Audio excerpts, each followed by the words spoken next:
Blake Lively is quickly turning into a situation far worse than Amber Heard for the Walt Disney Company. But why are people not covering it this way? Why have you not heard this until now? Well, folks, we've got the details and the big changes that are happening now with the lawsuits. Get ready, it's a video you can't miss. Disney is getting depped again. Seemingly sores around her mouth, and he didn't want to get them on his mouth, and they had to do kissy scenes.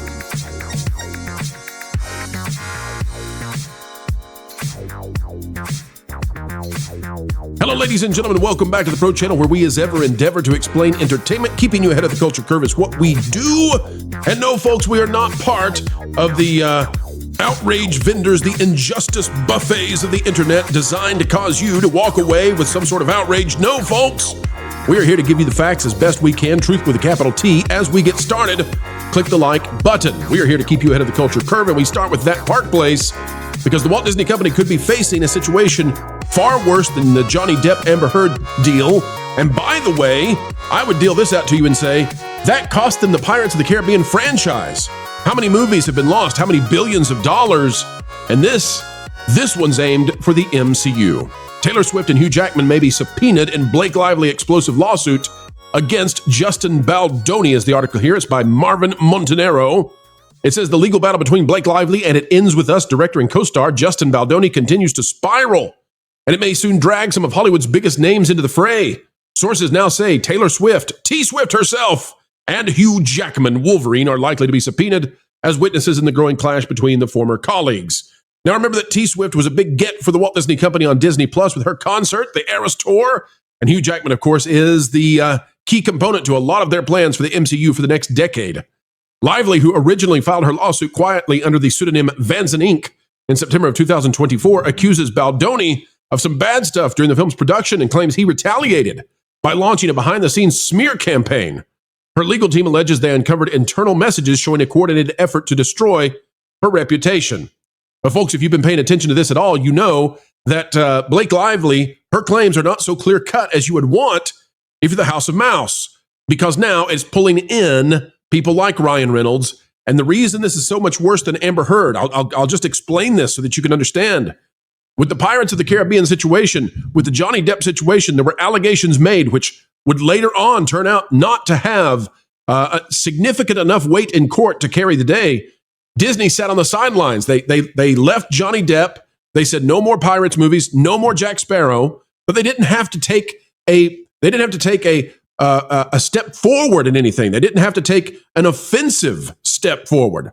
In this case, they must. And the reason is because, guess what, folks? Justin Baldoni believes that the House of Mouse is connected to this, that Disney is connected to it, and Disney doesn't want to turn it over. We're going to come to this article in just a minute by Dominic Patton. Disney and Marvel don't want to play Nicepool with Justin Baldoni over Deadpool and Blake Lively battle. Disney is being forced to pick a side, and Disney is being forced to pick Blake Lively. I'll explain why, but with Amber Heard, they didn't have to do that.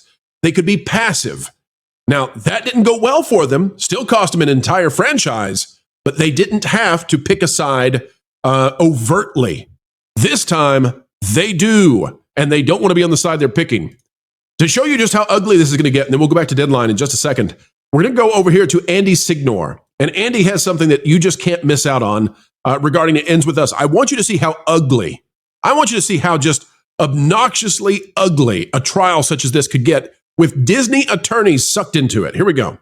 Who I do believe is, I can vouch this was a crew member. They told me Justin was avoiding Blake because she had seemingly sores around her mouth, and he didn't want to get them on his mouth, and they had to do kissy scenes, and they were attempting to cover up and block it with makeup. But, you know, that still caused Justin and other crew to sort of realize, oof, he's got to do it. What's he going to do? Is he going to do it? It became sort of a part of it. And the professional and pro that he is, he did.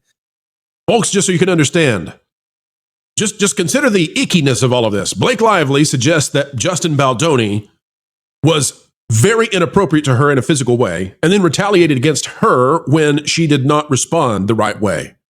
The crew are now leaking out that no, she even had mouth sores that kept him disgusted and he didn't want to kiss her. At the same time that this is happening, that he's smooching with Blake Lively, the same time he's smooching with Blake Lively against his will, apparently, allegedly, you've got Ryan Reynolds, the husband of Blake Lively, mocking the man, allegedly, with Nicepool in a Disney production. You see how icky this is going to get? This is going to get gross. And the triangle here is so bizarre. Dominic Patton has this out of Deadline. We read the title. I'll get right into it. Disney and Marvel say there may be more Deadpool down the line, and they don't want Justin Baldoni to know anything about the, quote, ongoing movie franchise, unquote. Now, what does he want? He wants to know about the development of Nicepool because he believes, and Ryan Reynolds seems to have suggested in the past, that it's mocking directly him, and mocking directly him because of the Blake Lively situation that's featured in this lawsuit. Disney doesn't want to say how this Nicepool character was created. What do they have to hide? I don't know, but they're claiming that there are more Deadpool movies, and maybe they don't want him to know anything about Nicepool. Actually, in the midst of resetting the MCU with upcoming Thunderbolts and Fantastic Four, the Bob Iger-run media giant doesn't want to reveal much of anything else to do with Ryan Reynolds when it comes to Baldoni's ongoing and sprawling It Ends With Us legal battle with the superstar Blake Lively, who I would suggest is not a superstar at all. Her husband is a superstar. This is so close. This mirrors so closely the Johnny Depp situation, except in this situation, in this case, Disney is deeply connected with both Blake Lively and Ryan Reynolds, the couple, and the man that is alleged to have done things is not on Team Disney, and Team Disney is being forced to join forces with Ryan Reynolds and Blake Lively. But in every other way, this is so similar. It says in a series of sharply worded letters sent to federal judge Louis J. Lehman over the past few days, lawyers for the parties have been taking pot shots at each other over a subpoena digging into what went on during the making of the R-rated blockbuster Deadpool and Wolverine. And was Reynolds mocking man-bun positive Baldoni with the cringy Nicepool character? They aren't calling each other out for playing a shell game, but they're getting pretty close. Now, this is part of the course for Disney because we just watched as a judge had to force the attorneys for Bob Iger to reveal the information that Gina Carano wanted. So I think this is going to go the same way.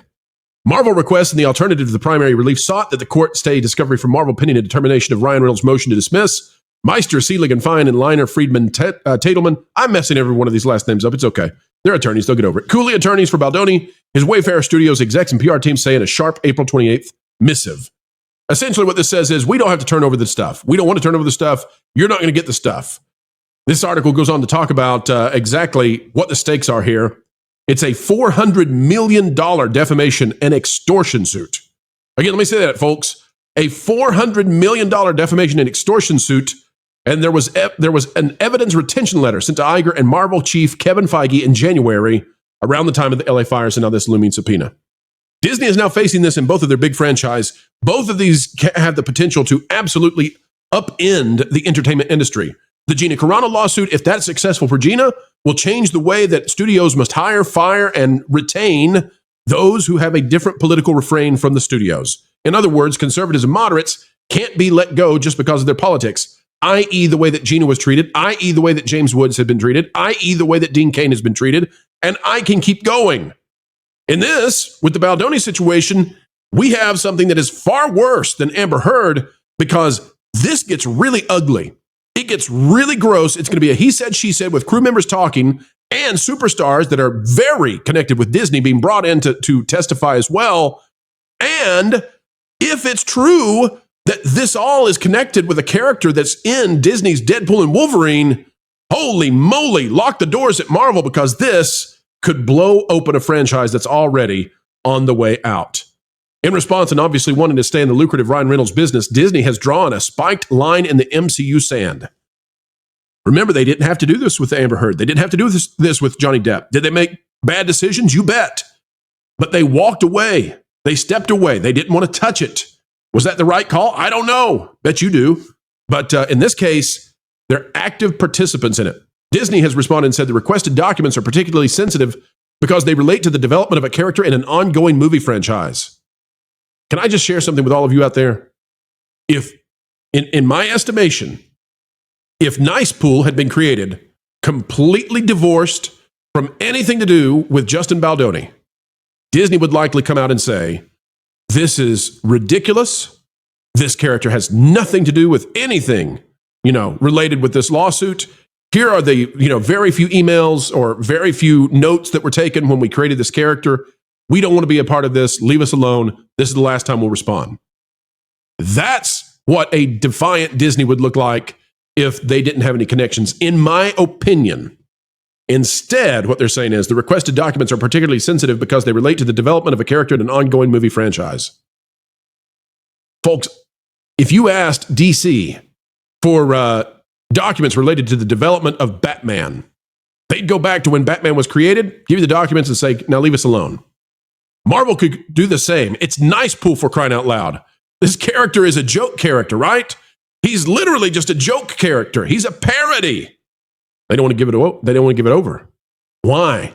Why would it be that important? It says Marvel has built the success of the MCU in large part by interconnecting storylines, plots, and characters across its titles, including crossover events and sequels. Whether and how such elements will appear in the upcoming unreleased projects is the subject of much public interest, and this information is closely guarded by Marvel.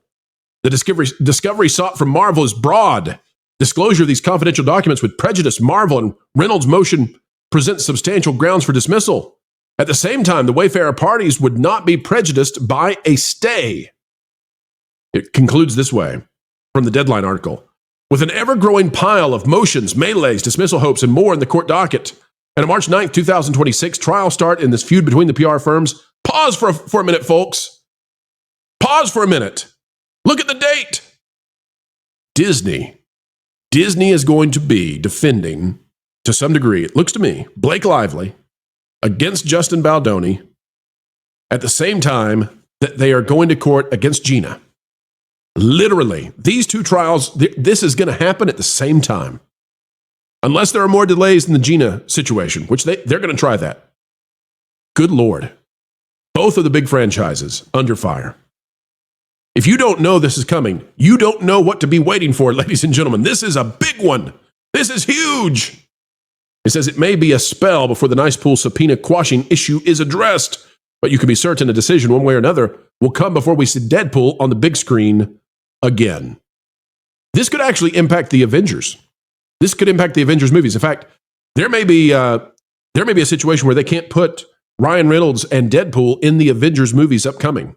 I don't think Hugh Jackman is affected with Wolverine because that's a Fox character, but they might have to pull, or they might have to plan on having some sort of after credits thing with Deadpool that is optional depending on what's going on with the lawsuits. This is how bad this is. And you're going to watch and see as major celebrities are pulled into this, sucked into this, into something they don't want to discuss. And why? Because what did we find out from Andy Signore? We found out that according to him, from crew members on the set, that it was just gross. The whole thing's gross. I don't want to slobbery kiss you even in a kissing scene because you're covered in mouth sores. You're covering it up with makeup. Talk about removing the veneer of movie star status from Blake Lively. And it'll happen to him too. Neither of these people are going to come out as winners in this in terms of reputation. The finances we'll find out, right? But both of them, well, at least Justin Baldoni thinks his reputation's already shot, so he has nothing to lose. So he's going scorched earth. Well, guess what? So is Disney. That's what we found out right here. Disney is going to take a side. Disney could hand over the Nicepool stuff. There can't be hardly any documents related to it. And Disney could wash their hands of it and say, we're going to take the Johnny Depp, Amber Heard strategy that hurt us so badly, cost us a franchise, but at least then we don't have to pick a side. Instead, they're going to be on Team Reynolds, Team Lively, and they're going to give up a lively battle towards Justin Baldoni. I don't think this is going to go well. I don't think that they're going to walk away with happy times. It's not going to be zippity-doo-dah for Disney. The best they can hope for now is settle, but they're not the party that can do so. And that is worth watching, folks. And we'll be watching it along with you. All right, ladies and gentlemen, that is the video for this Wednesday Hump Day. Happy Hump Day, ladies and gentlemen. Hope you're out there having a good time. Click the like button, share, subscribe, click it, stick it to the algorithms. It is the notification bell. And when you're dropping those comments down below, please let us know, do you think that this is going to be worse than Amber Heard? Or do you believe this is much to do and very little behind it? We'd love to hear your thoughts on this. Let us know, what should Disney do? We'd love to hear from you. Until the next time that we have the honor, the joy, and the privilege indeed of hanging out with you, keep learning, keep growing, and as always, keep having fun. Are you sick and tired of stuff being swept under the rug because you or the media are too lazy to actually deal with it? Or are things just building up around you so much that you can no longer ignore it? Also like the mainstream media? Well, I got the solution for you. I'm Wilton the Troll, and I want to tell you about this revolutionary new product called Jonas. That's right, no longer do you have to put up with stuff shoved under the rug. You can actually get rid of it and dispose of the problem in seconds by using Jonas. You can, in a matter of seconds, deal with the political and illogical buildup of the muck and grime around you effectively and efficiently with Jonas. You might think this is an ordinary vacuum, but you'd be wrong. You can clean up and remove from one end, but Jonas, he actually works from both ends. From the back end, Jonas can blow a whole bunch of hot air, and that's cool. Remember folks, if you actually want to deal with the dirt and grime the mainstream media has been neglectful about, get Jonas, 'cause Jonas sucks.